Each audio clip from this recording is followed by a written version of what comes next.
জয় Madhusudan MgI কিচেনে সকল বন্ধুদের স্বাগত জানাচ্ছি। আজকে আমার রেসিপি চিকেনের এই রেসিপিটা খেতে খুব সুস্বাদু হয়, বড় থেকে ছোট সবার খুব ভালো লাগে। আর একবার বানালে বাড়িতে সবাই সবসময় বলবে যে এইভাবে সহজভাবে বানাতে অনুরোধ করবে। আসুন ভিডিওটা শুরু করি। দিয়ে দিচ্ছি 1 কাপ মতো সাদা তেল, এটা আমি গরম হতে দেব। আমি এখানে 1 কেজি মাংস নিয়েছি, ভালো করে ধুয়ে জল ঝরিয়ে নিয়েছি। আর তেল গরম হয়ে গেছে, আমি এবার তেলে মাংসটা ছেড়ে দিচ্ছি। আমি মাংসটা হাই ফ্লেমে কুক করব, আর যতক্ষণ কালার চেঞ্জ না হয় ততক্ষণ অনবরত নেড়ে ভেজে নেব। কালার চেঞ্জ হয়েছে, এবার আমি দিয়ে দিচ্ছি আদা রসুনের পেস্ট 2 চামচের মতো। এটাও আমি চিকেনের সাথে ভালো করে মিশিয়ে নেব। আদা রসুন ভালো করে মিশিয়ে নেওয়ার পর দিয়ে দিচ্ছি 1.5 চামচ মতো লবণ, 1/2 চামচ হলুদ, 1 চামচ লঙ্কা গুঁড়ো আর 1 চামচ ধনে গুঁড়ো। এগুলো আমি ভালো করে মিশিয়ে নেব। হাই ফ্লেমে 5 মিনিট কুক করার পর আমি এবার দিয়ে দিচ্ছি টমেটোগুলো এভাবে দুভালি করে নিয়েছি, আর সব কাটা অংশটা নিচের দিকে দেবো।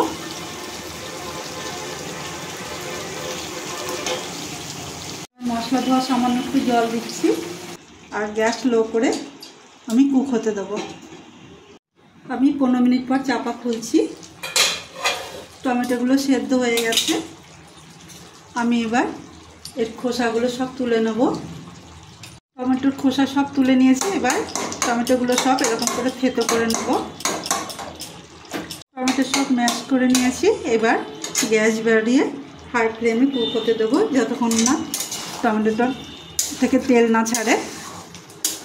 তেল ছেড়েছে, এবার আমি দিয়ে দিচ্ছি ফ্যাটানো টক দই। এখানে 150 মতো টক দই আছে।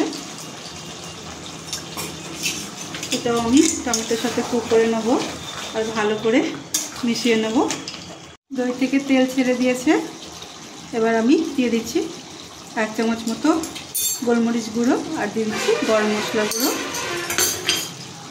এটা আমি মিশিয়ে নেব, আর রান্নাটা কিন্তু হাই ফ্লেমে হচ্ছে। এবার আমি দিচ্ছি জুলিয়ান করা আদা, 1 ইঞ্চি মতন আদা আমি কেটে নিয়েছিলাম। দিয়ে দিচ্ছি ধনেপাতা কুচি, আর দিয়ে দিচ্ছি 2টো মতো কাঁচা লঙ্কা কেটেছি টুকরো। এটা আমি দিয়ে লো ফ্লেমে 1 মিনিট মতো কুক করব।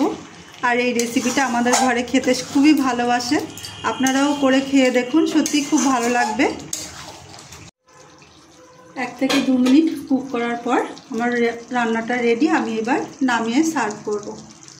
চিকেনের এই রেসিপিটা যদি ভালো লাগে তো লাইক করুন, শেয়ার করুন আর সাবস্ক্রাইব করে আমার পাশে থাকুন। আর অবশ্যই সুস্থ থাকুন, ভালো থাকুন।